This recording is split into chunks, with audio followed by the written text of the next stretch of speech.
Kalena dhamma sawanang etamang kalamutamang. Video part 10C, khotbah tentang Salekha Sutta. Judul asal A Discourse on the Salekha Sutta oleh Mahasi Sayadaw. Penerjemah bahasa Inggris U. Ayemaung, penyunting bahasa Inggris Bhikkhu P. Sala. Penerjemah bahasa Indonesia Indra Anggara, penyunting bahasa Indonesia Budi S.H. Penerbit Yayasan Satipatthana Indonesia Yasati, cetakan pertama Mei 2016. Bagian ketiga atau yang terakhir dari pembahasan pandangan salah Micca Ditti _11. Pandangan keabadian dan pemusnahan. Pandangan keabadian atau eternalisme Sasata Ditti adalah kepercayaan bahwa makhluk hidup tetap kekal, berlanjut dari satu kehidupan ke kehidupan berikutnya. Menurut pandangan ini, jiwa atau ego tidak pernah lenyap walaupun tubuh fisik yang kasar mengalami kematian dan kehancuran. Setelah kematian jasmani, jiwa akan berpindah ke fisik yang lainnya. Jiwa ini tidak dapat hancur dan tetap bertahan dari kehancuran sistem dunia yang tidak terhitung banyaknya. Pada umumnya, eternalisme lazim dianut di antara orang-orang yang mempercayai kama. Hal ini secara eksplisit diterima oleh kitab-kitab suci Hindu. Menurut pandangan mereka, makhluk hidup memiliki dua jenis tubuh, tubuh kasar dan tubuh halus. Tubuh kasar pada akhirnya akan hancur, tetapi tubuh halus akan berlanjut ke tempat baru dan tidak berubah. Jiwa yang mencari tempat baru ini berukuran sangat kecil, lebih kecil daripada ujung jarum yang bisa melewati lubang jarum. Mampu menempuh jarak yang sangat jauh dalam sekejap dan menembus gunung dan dinding bata. Mereka harus meyakini adanya kekuatan supernormal pada jiwa, karena hanya dengan demikian jiwa tersebut mampu masuk ke dalam calon ibu yang sedang tertidur dalam bangunan bata yang tertutup. Tidak ada kitab Buddhis yang secara eksplisit menyatakan pandangan demikian. Akan tetapi, orang-orang yang tidak tahu percaya bahwa jiwa meninggalkan tubuh setelah meninggal dunia dan pindah menuju ke tempat atau kehidupan lain. Kepercayaan ini tidak memperoleh tempat pada mereka yang memiliki pengetahuan mengenai hubungan sebab akibat antara batin dan jasmani. Bagaimanapun juga, tak ada seorang pun yang sepenuhnya terbebas dari kepercayaan ini selama ia belum memiliki pengetahuan pandangan terang pada tingkat jalan mulia. Berlawanan dengan eternalisme adalah pandangan pemusnahan, yang percaya atas pemusnahan setelah kematian. Jika Anda mempercayai bahwa tidak ada apa-apa lagi setelah kematian, maka Anda mengasumsikan bahwa ada sesuatu sebelum kematian dan dapat dipastikan bahwa sesuatu itu adalah ego. Walaupun para penganut pandangan pemusnahan yakin pada keunggulan jasmani, namun mereka tidak benar-benar terbebas dari kepercayaan ego. Dengan kata lain, pandangan pemusnahan juga berakar pada kepercayaan ego. Menurut eternalisme, ego tetap ada setelah kematian. Sedangkan menurut pandangan pemusnahan, ego musnah oleh kematian. Kedua pandangan menghubungkan ego dengan sosok makhluk hidup. Satu-satunya perbedaan adalah bahwa pandangan pertama memaksakan kekekalan, sedangkan pandangan kedua menolak keberadaan ego yang berkelanjutan setelah kematian. Beberapa orang berpendapat bahwa batin dan tubuh jasmani anak-anak masih tetap ada setelah beranjak dewasa. Tetapi ini bukanlah eternalisme. Ini hanyalah gagasan kekekalan. Anda boleh menyebutnya pandangan diri atau atta ditti. Tetapi ini juga sama dengan eternalisme karena pandangan pemusnahan juga memaksakan gagasan kekekalan demikian sebelum kematian. Selain itu, jika kepercayaan pada batin dan jasmani anak-anak itu disebut sebagai eternalisme, maka kesadaran kita atas kelenyapannya yang tanpa henti juga harus disebut sebagai pemusnahan. Kenyataannya, kesadaran ini berlandaskan atas dasar pengamatan dan meditasi pandangan terang. Pandangan yang berlawanan dengan ini hanyalah kepercayaan ego, bukan eternalisme. Singkatnya, eternalisme memaksakan ego yang permanen setelah kematian, sementara pemusnahan memaksakan musnahnya ego setelah kematian. Doktrin pemusnahan diajarkan oleh Ajita pada masa Sang Buddha. Inti dari ajarannya adalah bahwa ketika seseorang mati, maka mayatnya diletakkan di atas keranda dan dibawa ke tempat pemakaman oleh 4 orang. Di sana dibakar hingga menjadi abu dan tidak ada yang tersisa. Menurut pandangan ini, tidak perlu menghindari perbuatan buruk. Seseorang boleh melakukan apapun yang ia inginkan. Juga tidak perlu melakukan perbuatan baik. Mereka yang menganut pandangan ini mendorong kita agar melakukan apapun yang berguna untuk diri kita sendiri. Dan mereka mengajarkan agar tidak melakukan perbuatan baik dengan mengorbankan kepentingan kita. Demikianlah pandangan pemusnahan menolak karma dan akibatnya. Dan karena itu, ini adalah pandangan salah yang dapat memunculkan tindak kejahatan. Pandangan benar berlandaskan pengetahuan kondisionalitas.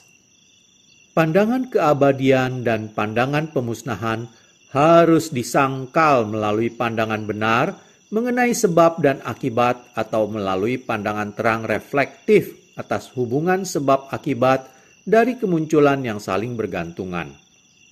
Juga dapat dilenyapkan melalui pengetahuan dengan melihat kondisionalitas atau pancaya pariggaha nyana. Tidak ada jiwa yang hidup, baik sebelum maupun setelah kematian. Satu-satunya yang ada hanyalah proses batin jasmani yang berlangsung berdasarkan atas hubungan sebab akibat. Hanya ada kesadaran, batin, jasmani, dan sebagainya yang muncul tanpa henti karena ketidaktahuan atau awijja dan sebab-sebab lainnya. Pada masa kini, kebanyakan orang tidak mengetahui 4 kebenaran mulia dengan baik. Singkatnya, mereka tidak benar-benar mengetahui kebenaran mengenai penderitaan atau dukkha sacca. Kebenaran ini terlihat nyata dalam setiap fenomena yang terjadi pada saat melihat, mendengar, makan, berpikir, dan sebagainya. Segala fenomena terus-menerus muncul dan lenyap, dan oleh karena itu mereka tidak kekal, tidak menyenangkan, tidak dapat diandalkan, dan tanpa inti. Kita tidak mengetahui hal tersebut sebagaimana mereka adanya, dan oleh karena itu kita menganggapnya kekal, menyenangkan, dapat diandalkan, dan memiliki inti. Ini adalah ketidaktahuan atau awijja. Karena ketidaktahuan, awijja, maka kita merasa senang dalam objek-objek indria dan menjadi terikat terhadap mereka. Kita melekat pada mereka. Kita berusaha untuk mendapatkan objek kemelekatan kita. Demikianlah ketidaktahuan awijja, pendambaan tanha, kemelekatan upadana, perbuatan kamma, dan bentukan-bentukan pikiran sangkhara adalah 5 penyebab atau merupakan siklus kama yang mengakibatkan perbuatan baik maupun buruk. Kehidupan berulang. Siklus kama diikuti oleh siklus akibat atau wipaka watta. Hal ini terjadi dengan cara sebagai berikut. Menjelang kematian, seseorang memiliki gambaran batin tertentu sebagai akibat dari perbuatan baik atau buruk yang telah ia lakukan dalam perjalanan hidupnya. Ada gambaran dari perbuatan-perbuatannya atau kama, objek dan situasi sehubungan dengan perbuatan-perbuatannya atau kama nimitta, dan gambaran dari kehidupan mendatangnya yang dikondisikan oleh perbuatan-perbuatannya atau gati nimitta. Gambaran-gambaran ini melintas dalam pikirannya saat menjelang kematian. Jadi, ia meninggal dunia saat melekat pada satu di antara gambaran-gambaran itu. Kematian hanya merupakan berhentinya proses muncul dan lenyap dari arus batin setelah lenyapnya momen pikiran terakhir. Akan tetapi, ini bukanlah kelenyapan total. Kesadaran muncul dalam kehidupan baru, di alam baru, sesuai dengan salah satu dari gambaran-gambaran batin yang dilekati oleh orang yang sekarat pada momen terakhirnya. Bersamaan dengan kesadaran kelahiran kembali, ada akibat lain yang mengikuti, yaitu batin dan jasmani, landasan-landasan indria, kontak, dan perasaan. Demikianlah ada 5 penyebab, ketidaktahuan, pendambaan, dan seterusnya, dan siklus perbuatan yang diikuti oleh siklus akibat, kesadaran, batin jasmani, dan seterusnya. Demikian pula, di alam kehidupannya yang baru dimulai, dari momen pembuahan hingga momen kematian, fenomena batin jasmani timbul tanpa henti. Dalam proses kemunculannya, perasaan-perasaan yang menyenangkan dan yang tidak menyenangkan menjadi sebab munculnya pendambaan dan seterusnya. Demikianlah di sana hanya ada sebab dan akibat. Disebabkan oleh ketidaktahuan, kama, dan seterusnya, maka timbul kehidupan baru, kesadaran, dan seterusnya. Dan kemudian kita mengatakan pencapaian seseorang di alam surga atau kesengsaraan di neraka. Pada kenyataannya, tidak ada perpindahan individu, makhluk, ataupun suatu entitas. Hanya ada munculnya batin dan materi baru pada kehidupan berikutnya sebagai akibat dari kama pada kehidupan sebelumnya. Sepanjang satu masa kehidupan, hanya ada proses batin jasmani sebagai akibat dari kondisi kesadaran yang mendahulunya. Anda harus memahami sifat kehidupan ini dengan mendengarkan khotbah atau dengan membaca buku. Mereka yang memiliki pengetahuan ini bebas dari kedua pandangan salah. Pandangan pemusnahan, bahwa kehidupan seseorang musnah pada saat kematian, dan pandangan keabadian, bahwa jiwa seseorang berpindah ke tempat lain setelah kematian dan tetap kekal. Terbebaskan dari pandangan salah. Akan tetapi, pengetahuan yang kita peroleh dari buku-buku dan guru atau Sutamaya Nyana tidaklah kokoh. Pengetahuan pandangan terang atau Bhawana Maya Nyana lebih dapat dipercaya. Oleh karena itu, Anda perlu bermeditasi untuk membedakan antara batin dan jasmani dan memahami karakteristiknya. Ketika Anda menekuk, meregang, atau menggerakkan kaki atau tangan, Anda mengenali batin yang ingin menekuk, dan seterusnya. Dan kemudian Anda mengetahui langsung, tanpa melalui proses analisa, bahwa menekuk kaki adalah disebabkan oleh kecenderungan pikiran yang ingin menekuk, dan seterusnya. Pada saat Anda melakukan pencatatan batin ketika melihat sesuatu, Anda mengetahui bahwa Anda melihat karena mata Anda, objek yang terlihat, dan kesadaran. Hal yang sama berlaku untuk mendengar, dan seterusnya. Dan kita menjadi sadar bahwa batin dan materi sebagai sebab, dan melihat, mendengar, dan seterusnya sebagai akibat. Kita juga menjadi tahu bahwa momen pikiran sebelumnya menentukan momen pikiran berikutnya.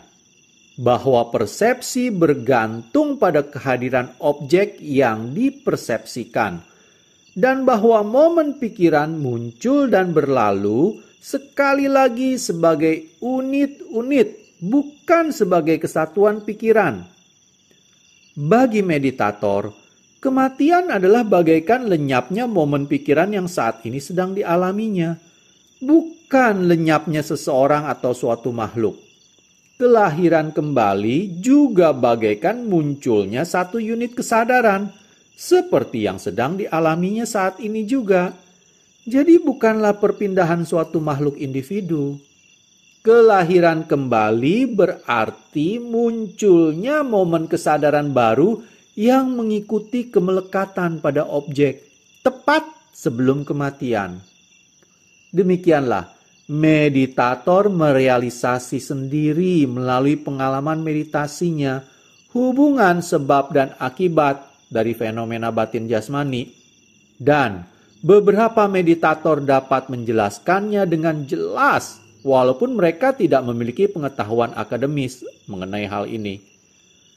Begitu Anda semata-mata hanya menyadari fenomena batin jasmani dari kehidupan yang senantiasa berada dalam perubahan terus-menerus yang berhubungan secara sebab akibat, maka Anda terbebas dari pandangan keabadian bahwa jiwa tetap ada setelah kematian, dan pandangan pemusnahan bahwa jiwa musnah pada saat kematian. Yang juga ditinggalkan adalah kepercayaan bahwa manusia diciptakan oleh makhluk pencipta, dan kepercayaan bahwa manusia muncul tanpa sebab. Pandangan penciptaan atau Wisamahetuka Ditti adalah sejenis pandangan keabadian.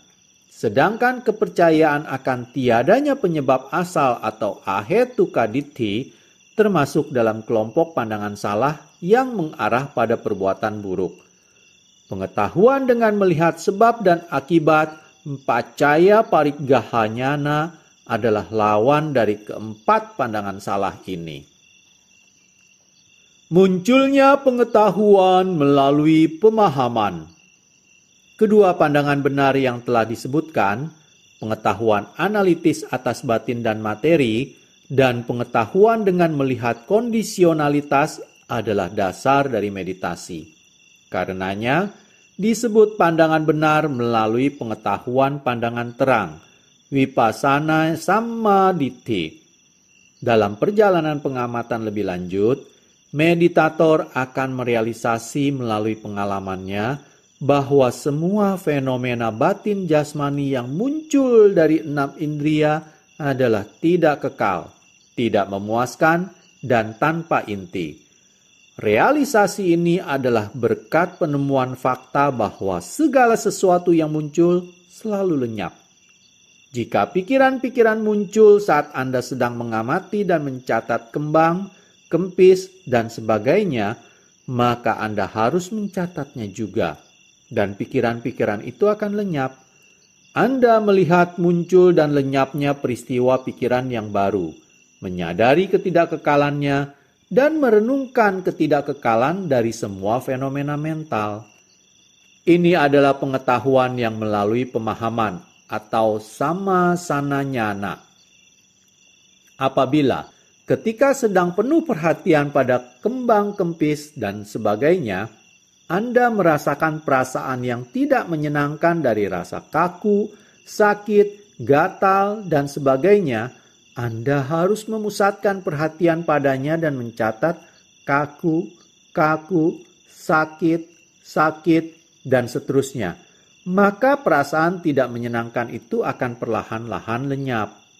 Anda merealisasi ketidakkekalannya dan menyimpulkan ketidakkekalan dari semua perasaan. Ini juga merupakan pengetahuan melalui pemahaman. Anda harus mengamati dan mencatat juga pendambaan, kemarahan, ketidaksenangan, dan kondisi batin lain yang muncul. Anda akan menemukan bahwa semua itu seketika lenyap begitu Anda mencatatnya. Perenungan atas ketidakkekalan semua itu adalah pengetahuan melalui pemahaman. Memusatkan perhatian pada gerakan bagian tubuh manapun seperti menekuk, meregang, dan sebagainya adalah sesaat dan tidak kekal. Dan demikian pula kondisi batin pada momen pencatatan kembangnya perut. Setiap peristiwa batin lenyap bersamaan dengan peristiwa fisik yang bersesuaian. Demikianlah Anda dapat merealisasi ketidakkekalannya. Ketidakkekalan ini membimbing Anda pada perealisasian sifat mereka yang tidak memuaskan, tidak dapat diandalkan, dan sifatnya yang menyakitkan, ketiadakendalian kita terhadap mereka, dan munculnya fenomena sesuai sifat alamiah mereka. Perenungan ini adalah pengetahuan pandangan terang pertama yang Anda peroleh dalam meditasi. Ini adalah pengetahuan melalui pemahaman.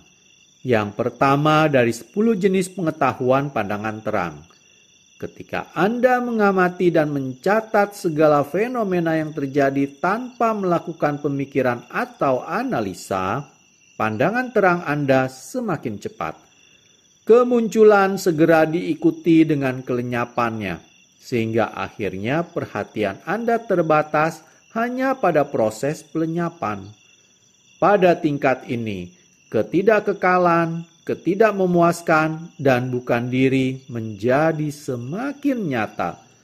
Pandangan terang ke dalam kemunculan dan pelenyapan yang cepat ini disebut Udaya Bayanyana. Pada tingkat ini, meditator melihat cahaya, merasakan sukacita dan kegembiraan meluap. Sensasi dan penglihatan ini harus dicatat dan diatasi. Dengan mengatasinya, meditator menemukan bahwa munculnya fenomena yang ia catat tidak lagi jelas dan hanya lenyapnya yang menjadi fokus perhatiannya. Meditator berpikir bahwa ia hanya mewaspadai lenyapnya fenomena, dan kewaspadaan ini jelas menunjukkan betapa cepatnya segala sesuatu melebur dan berlalu. Pandangan terang pada berlalunya segala fenomena sebagai satu-satunya realitas adalah pengetahuan tentang kehancuran, Bhangganyana. Pada tingkat ini, tidak ada gambaran, tidak ada penglihatan atau tanda-tanda yang muncul pada meditator. Ia menemukan bahwa segala sesuatu lenyap seketika tanpa berpindah dari satu tempat ke tempat lain. Misalnya, ketika ia mengarahkan perhatiannya pada menekuk, meditator tidak melihat gambaran tangan atau kakinya. Ia hanya menemukan fenomena fisik dan kesadaran yang menyertainya lenyap. Hal yang sama berlaku untuk meregang, berjalan, kembang, kempis, dan sebagainya. Penemuan ini membantu untuk menegaskan sifat ketiga karakteristik tersebut. Dengan berkembangnya pengetahuan tentang kehancuran, pengetahuan mengenai ketakutan atau Bhayanyana, dan jenis-jenis pengetahuan lainnya juga muncul. Jenis-jenis pengetahuan terakhir ini membuat meditator menjadi semakin sadar atas lebur dan hancurnya segala sesuatu serta 3 karakter dari kehidupan atau keberadaan, yaitu ketidakkekalan, ketidakmemuaskan, dan bukan diri. Di antara semua pandangan terang ini, pengetahuan keseimbangan batin atas bentukan-bentukan atau Sankara Upekanyana sangatlah halus dan memuaskan.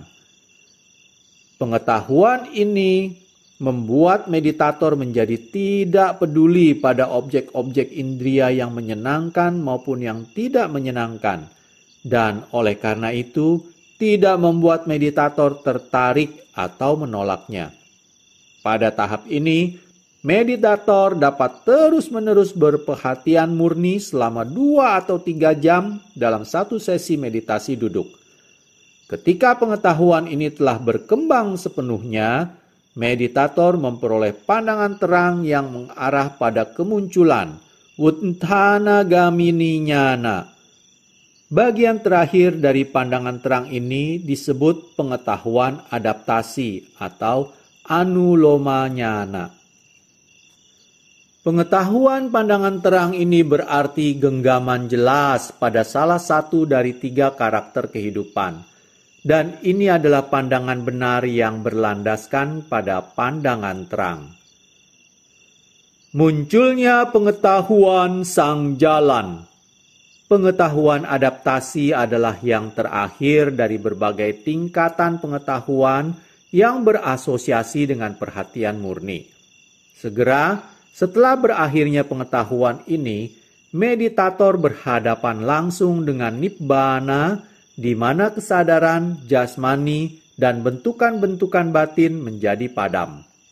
Kontak dengan nibbana ini melibatkan pengetahuan tentang kematangan, gotrabu nyana, pengetahuan jalan, magga nyana, dan pengetahuan buah, phala nyana. Di antara ketiga ini, pengetahuan jalan adalah pandangan benar sang jalan, magga samadhi. Kontak dengan nibbana berarti melihat bahwa kesadaran dan jasmani dan bentukan-bentukan batin yang muncul dan lenyap menjadi sepenuhnya padam. Pada saat kemunculan pengetahuan pandangan terang, meditator hanya melihat fenomena batin jasmani yang muncul dan lenyap. Dengan berakhirnya pengetahuan pandangan terang terakhir, pengetahuan adaptasi, maka fenomena batin jasmani tersebut berhenti muncul dan padam sepenuhnya, yang berarti realisasi kedamaian nibbana. Hal ini hanya akan dipahami sepenuhnya oleh mereka yang telah memiliki pengalaman ini. Mereka yang belum mengalaminya hanya dapat membayangkan. Melihat keempat kebenaran mulia secara bersamaan. Melihat nibbana berarti melihat 4 kebenaran mulia.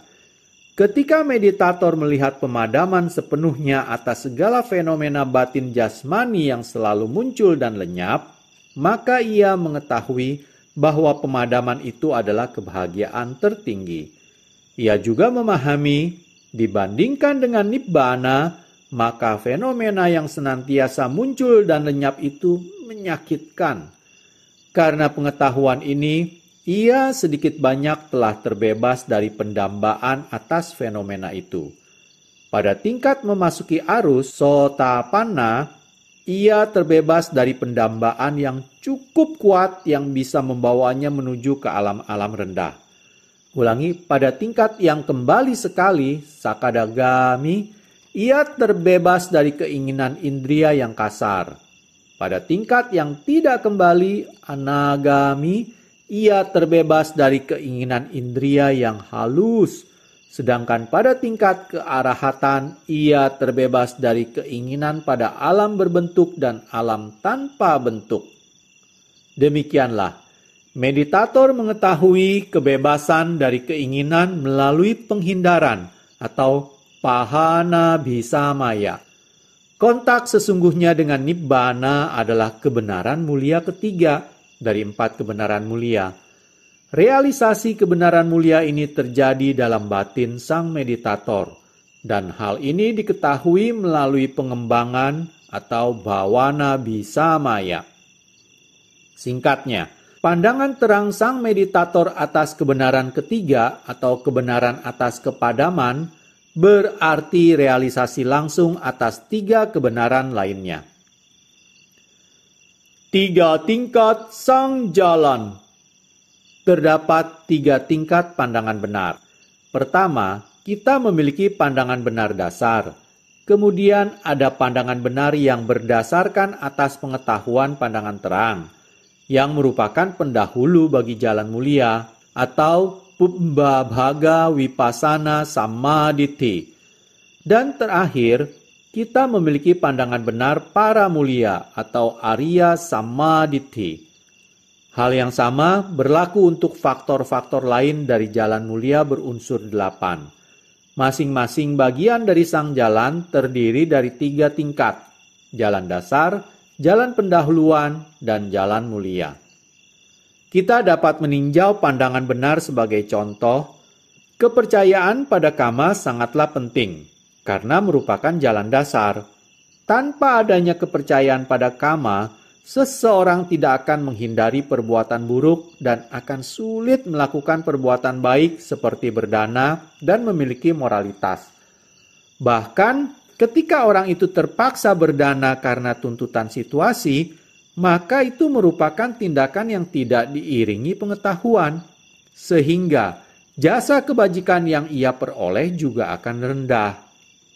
Kemungkinan besar ia akan terlahir kembali di alam rendah, dan sedikit sekali peluangnya untuk meraih kelahiran kembali yang menguntungkan, apalagi mencapai jalan mulia atau nibbana. Sebaliknya, orang yang percaya pada kama akan menghindari perbuatan buruk, menekuni perbuatan baik, mendengarkan khotbah-khotbah dhamma, dan mempraktekkan meditasi pandangan terang. Bahkan, jika tidak memiliki pengalaman spiritual yang luar biasa, ia akan berbahagia dalam kehidupan berikutnya. Jika ia sepenuhnya mengembangkan pandangan benar hingga pada tingkat pengetahuan adaptasi, maka akan muncul pandangan benar mengenai sang jalan dan ia akan melihat nibbana secara nyata. Mari kita menegaskan keyakinan kita pada kama sesuai dengan ajaran Sang Buddha. Mereka yang belum mampu mempraktekkan meditasi pandangan terang harus lebih secara khusus memperhatikan pandangan benar ini. Mereka juga harus menanamkan keyakinan ini dalam pikiran anak-anak mereka. Tanpa keyakinan ini, seorang anak bukanlah Buddhis sejati, walaupun dinyatakan sebagai Buddhis atas dasar kelahirannya. Sangat mungkin baginya memiliki pikiran-pikiran buruk dan mencemooh perbuatan baik yang dilakukan orang tuanya, seperti memberikan penghormatan kepada Buddha, menjalankan uposatha sila, berdana, dan sebagainya. Ketika dewasa, ia mungkin beralih ke agama lain karena perkawinan atau atas alasan-alasan lain, atau akan menjadi seorang agnostik. Anda harus menanamkan pandangan benar ini pada anak-anak Anda, dan jika memungkinkan, membuat mereka memperkuatnya melalui meditasi. Mari kita menegaskan pandangan benar kita atas kama, walaupun orang lain mungkin menolaknya. Melatih pikiran benar dan mengadopsi praktek benar yang akan mengurangi kotoran batin. Mari kita menghindari pandangan salah dan memegang kokoh pandangan benar demi kemajuan spiritual kita.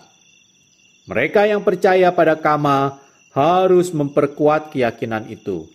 Mereka yang belum memperoleh pandangan terang harus mempraktekkan meditasi.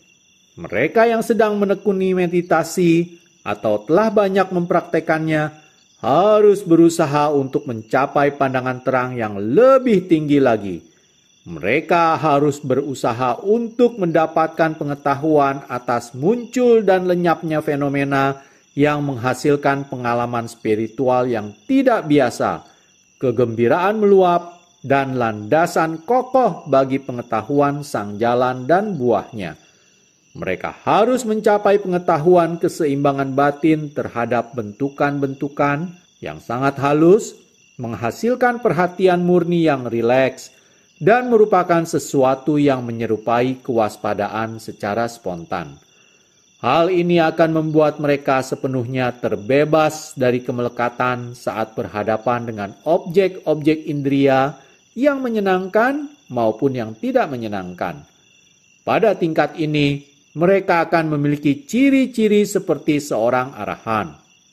Tidak membeda-bedakan sehubungan dengan 6 objek indria atau calanggu PK yang memuaskan sang meditator dan menakjubkan sekaligus menginspirasi orang-orang lain. Dengan sempurna atau matangnya pengetahuan ini, muncullah pandangan benar sang jalan yang membawa seseorang kontak dengan nibbana. Pada tingkat ini, semua pandangan salah menjadi padam sepenuhnya. Maka dari itu, Anda harus berusaha untuk memperoleh minimal pandangan benar pada tingkat memasuki arus. Dan jika memungkinkan, pandangan benar pada tingkat-tingkat yang lebih tinggi lagi. Melalui pandangan benar, kita dapat mengatasi kesombongan diri, asmimana, ditthimana, yang mendominasi kita pada tingkat-tingkat jalan yang lebih rendah. Kesombongan diri ini berakar pada level yang sangat dalam dan halus, oleh karena itu disebut yatawamana. Kita akhirnya dapat melenyapkan jenis kesombongan ini ketika kita menjadi arahan. Untuk mengatasi ini, kita harus mengganti pandangan salah dengan pandangan benar. Adalah tergantung diri kita sendiri untuk menaklukkannya melalui kearahatan. Demikianlah berakhir sudah pembacaan di video part 10C sekaligus mengakhiri pembahasan pandangan salah atau miccha ditthi _11. Pada video part selanjutnya kita akan melanjutkan dengan mulai pada pemikiran salah atau miccha sangkapa _12. Terima kasih. Kalena dhamma savanang etammang kalamuttamaଂ